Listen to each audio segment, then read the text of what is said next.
Ассалаумағалейкум. Эфирде Дидар ақпараттық бағдарламасы, студияда Мұқағали Сейітқазы. Бүгін көретіндеріңіз. Ұлы жеңістің аяқталғанына 76 жыл. Жылдағы дәстүрге сай жерлес ардагерлерге құрмет көрсетілді. Күннің өзі ұясына қимай оны батады екен. Ескендір Хасанғалиевтің ата мекенін жезқазғандық жастар бірге шырқады. Екінші дүниежүзілік соғыс аяқталғалы 76 жыл өтті. Коронавирусқа байланысты биылда 9 мамырды халық топтасып атап өте алмады. Бұл күні қаламызда Ұлы Отан соғысында қаза тапқан жезқазғандық жауынгерлерге арналған даңқ аллеясындағы мәңгілік алауға гүл шоқтары қойылып, рухына тағзым етілді. Елбасына күн туғанда қар жастанып, мұз төсеніп, кеудесін қарша бұраған оққа тосып, жеңісті жан-тәнімен жақындатқан ардагерлерге құрмет әмәнда шексіз. Мәңгілік алау өткен күннің белгісі.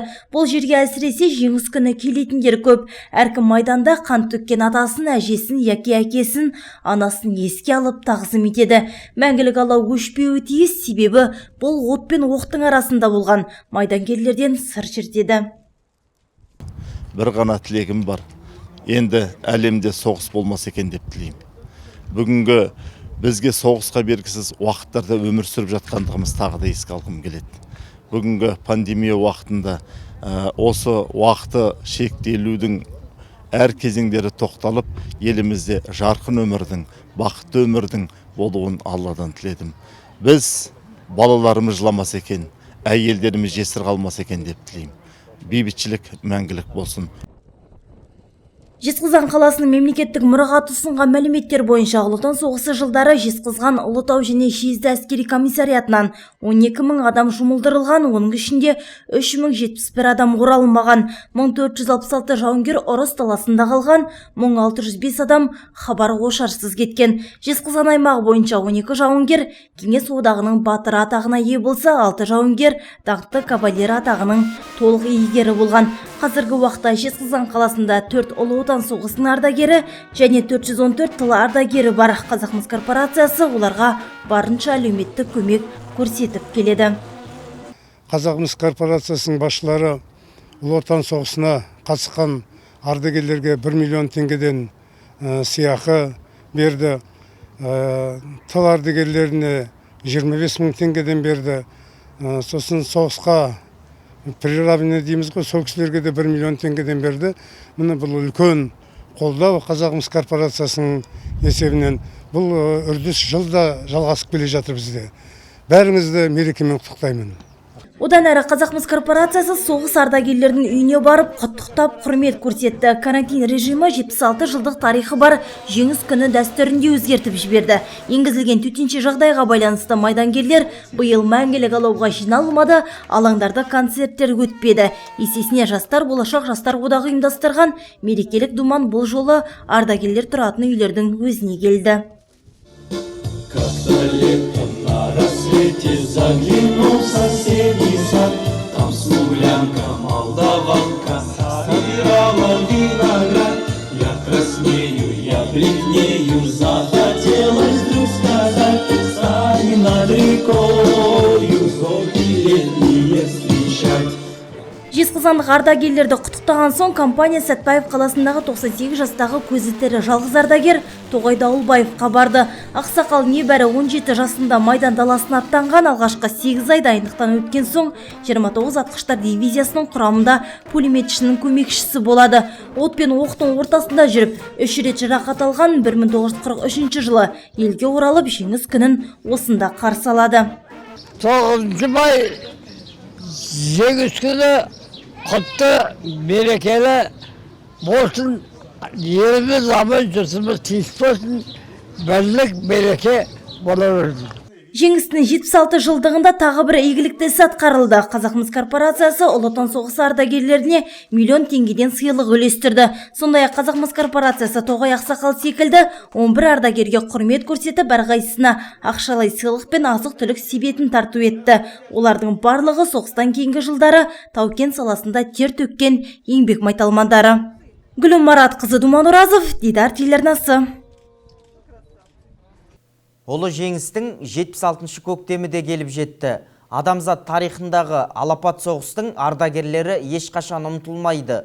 Осынау мерейлі күнге орай қалалық мәдениет және тілдерді дамыту бөлімінің ұйытқы болуымен Тайжан Қалмағанбетов атындағы филармония өнерпаздары майдангерлер мен қала тұрғындарына мерекелік концерт ұйымдастырды.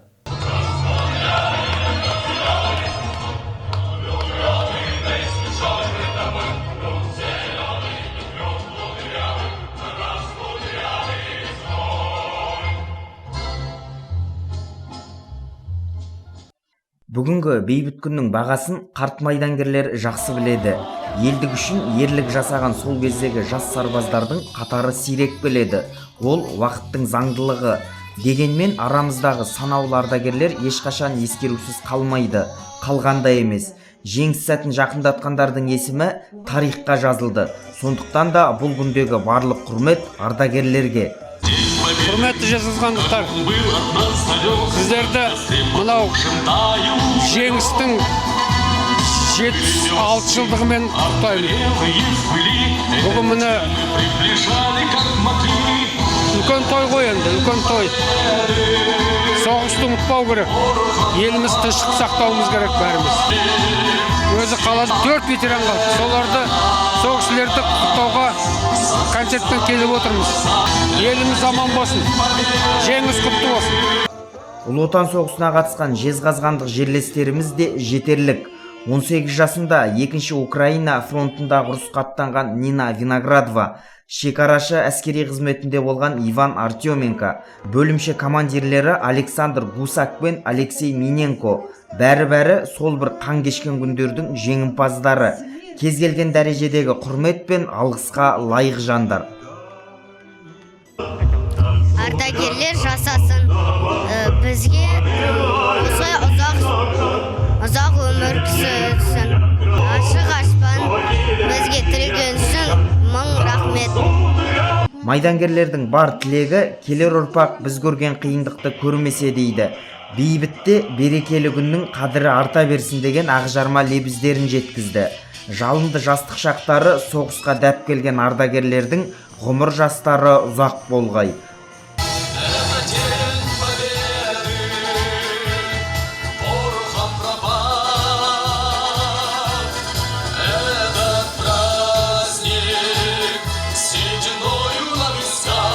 Мұқағали Сейітқазы, Күнсұлу Даниярқызы, Дайыр Кауканов, Дидар телеарнасы. Ұлы жеңістің 76 жылдығына орай тылда еңбек еткен білім саласының ардагерлеріне құрмет көрсетілді. Здравствуйте, с праздником. Спасибо. С праздником. Білім саласының ардагерлеріне Жезқазған қаласының білім бөлімінің басшысы Жеңіс Әлмағанбетов пен Жезқазған аймақтық білім және ғылым қызметкерлерінің кәсіподағы ұйымы филиалының төрайымы Ләззат Күнеділова және білім саласы ардагерлер кеңесінің төрайымы Сәрсенкүл Қазымбетова құттықтады. Олар алдымен Таиса Андрейстің баспанасында болды. Ардагер 1935 жылы Украинаның Донбасс қаласында туған. Қазақстанға қоныс аударып 45 жыл бойы қаламыздың нөмір 26 гимназиясында бастауыш сынып мұғалімі болып еңбек еткен. Еңбек ардагер, тыл еңбеккер медальдарының иегері. Игі іске ұйытқы болғандар мерекелік тілегін білдіре отырып, сыйлықтарын тапсырды. Мұнан соң келесі құрмет нөмір 1 орта мектептің ардагері Мәрияш Әбдірахмановаға көрсетілді. Ардагер 1936 жылы Қарсақбай кентінде дүниеге келген. 10 жастан бастап тылда еңбек етті. Жоғары оқу орнының география пәні мұғалімі бойынша аяқтап өмірін ұстаздық жолға арнады. Атап айтсақ 40 жылдан аса ұстаз болды. 2000 жылы зейнеткерлікке шықты. Еңбек еткен жылдары көптеген марапаттардың иесі атанды. Мысалға 1987 жылы тыл еңбеккер медалімен марапатталған. Оған да ізгі тілектер айтылып, заттай сыйлық берілді. Ұлы жеңістің 76 жылдығына қарсаңында сізді құттықтап келіп жатырмыз. Денсаулығыңыз мықты болсын, отбасыңыз аман болсын. Осылай қарты бар үйдің қазынасы бар дейді ғой. Бізге ақылшы болып жүре беріңіз. Құрметтеп келіп жатқаныңда мыңда бір рахмет. Дендеріңіз сау болсын, отбастарыңыз аман болсын. Ұрпақты тәрбиелеуде бәріміз бірдей жұмыс істеп, бәріміз алға ұрпақты жетелеп, шыңнан шыңға көтеріле берейік. Қос ардагерде жастайынан ауыр еңбекке араласып, жеңісті жақындатуға өз үлестерін қосты. Олардың өмір жолы бүгінгі ұрпаққа үлгі өнеге екені сөзсіз. Гүлім Маратқызы, Таң Атысқақ, Дидар телеарнасы. Сыршылда сырбаз әндермен халықтың жүректерінен мәңгі орын алған бірегей сазгер, біртуар тұлға Ескендір Хасанғалиевті жезқазған жұрты еске алды. Отан қорғаушылар күніне орай шаһарда ерекше акция ұйымдастырылды.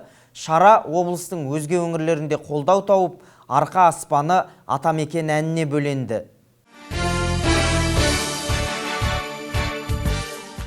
7 мамыр сағат 11:00 Жезқазған жұрты Ескендір аға Хасанғалиевтің Атамекен бір мезетте әуелете шырқады. Әйгілі ән елдің ерекше сүйіспеншілігіне бөленген. Бар қазақ шатқа айтатын бейресми гимн десек артық емес. Сондықтан челленджге қатысуға белсенділік танытқандар көп болды. Балабақша бүлдіршіндерінен бастап мемлекеттік қызметкерлер, спортшылар, ұстаздар, түрлі ұлт өкілдері, металлургтер және басқа да сан саланың өкілдері қуана қоштап, акция ауқымын кеңейтті.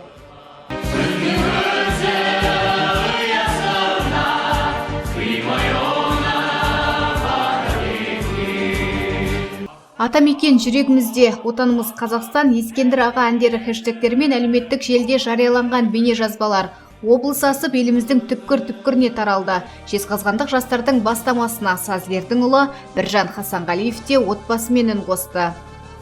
Ескендір Хасанғалиевтің рухына арналған Жезқазған жастарының акциясына біз қосылып, Атамекен әнді шырқаймыз. Қабыл алыңыздар.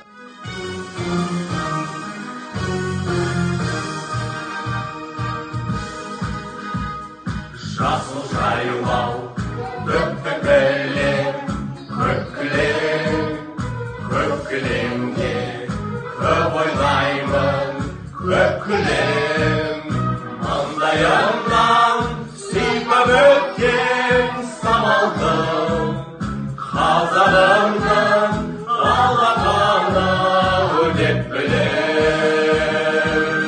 Қайда көрсең Атамекен, көкейімде жатады екен, күннің өзі ұясына қимай оңай бата екен. Жарты ғасыр бұрын жазылған ән бұл күнде өз рухын жоғалтқан жоқ. Бірде-бір мемлекеттік деңгейдегі мерекелік салтанатты жиын бұл әнсіз өтпейді. Атамекен қазақ жүрегінің жырына айналған ән. Ал осы әнімен бүкіл қазақ даласын бесік жүрегіне бөлеген Ескендір Хасанғалиевтің аты санадан, жүректен ешқашан өшпек емес. Маржан Ғапсаттар, Думан Оразов, Нұрбол Үздікбаев, Дидар телеарнасы. Эпидемиологиялық ахуалға тоқталайық. Өткен тәулікте елімізде коронавирус инфекциясын жұқтырған 1766 науқас тіркелді. Оның 262-сі Қарағанды облысына тиесілі. Кейінгі күндердегі ресми статистикалық мәлімет бойынша індетке қарсы екпені 1.678.604 адам алып үлгерді. Қалыптасқан жағдайға байланысты аймақтардағы аурудың бағалау матрицасына тоқталсақ, Нұрсұлтан, Алматы қалалары және Ақмола, Батыс Қазақстан, Қарағанды, Павлодар облыстары қызыл аймақта. Сары аймақта Шымкент қаласы мен Алматы, Атырау, Ақтөбе, Шығыс Қазақстан облыстары. Қалған өңірлер жасыл аймақта. Осымен хабарымыз аяқталды. Келесі кездескенше аман сау болыңыздар.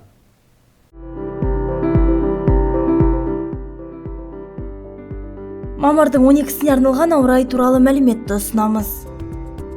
Жезқазғанда күн ашық, күндіз плюс 21 градус, түнде 9 градус нөлден жоғары.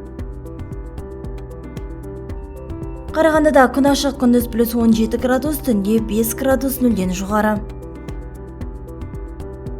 Елордасы Нұр Сұлтанда күн ашық, күндіз плюс 21 градус, түнде 4 градус нөлден жоғары.